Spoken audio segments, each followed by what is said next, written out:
I am still on the quest of getting better at post-message bugs, which is basically just another step of me getting better at JavaScript analysis where it comes to hunting more client-side bugs. If you don't know who I am, my name is Logan Sack. I've been bug bounty hunter for the last 9 months now, and recently got my first valid bug in the Canadian government, and I'm still working towards my first valid bug.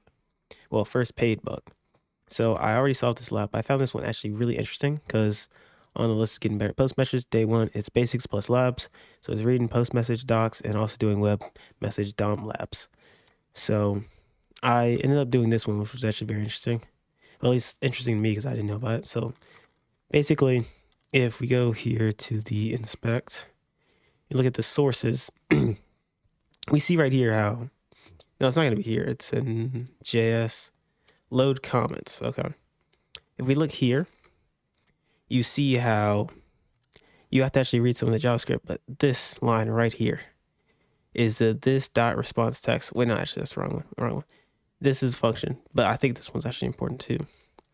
But you see how this is actually a weak escape HTML because it does return HTML.replace, and then there's this, and then that. And you would think that would mean it's secure.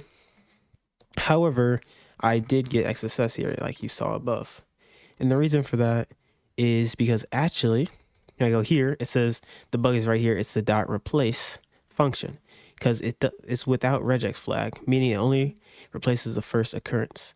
So if your input contains more than one angle bracket of both of those sides, then the function will only encode both of those. And then after that, you will escape.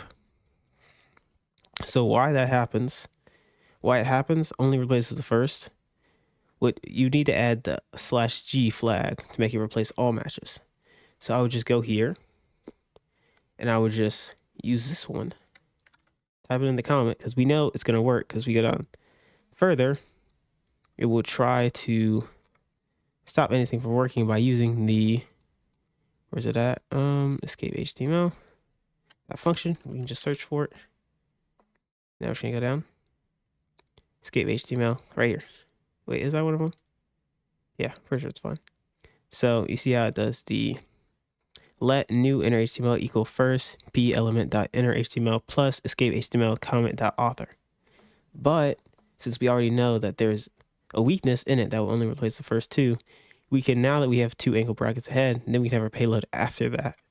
And then we just type in random information, email, literally whatever, at gmail.com, website, go whatever. And we're just going to post the comment. And then if we go back to blog, we're going to pop the XSS.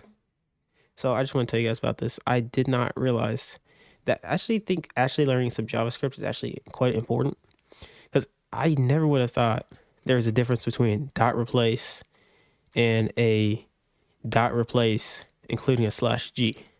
So this would have been the fixed code. So this is a really fast video, but I just wanted to explain that to you guys because I found it interesting. And also, if you want to join my, if you want to join my email list where I send out the best bug bounty techniques I read from real write-ups, mail hunting sessions, go to logansite.com and you can see it here. Yeah, that's it.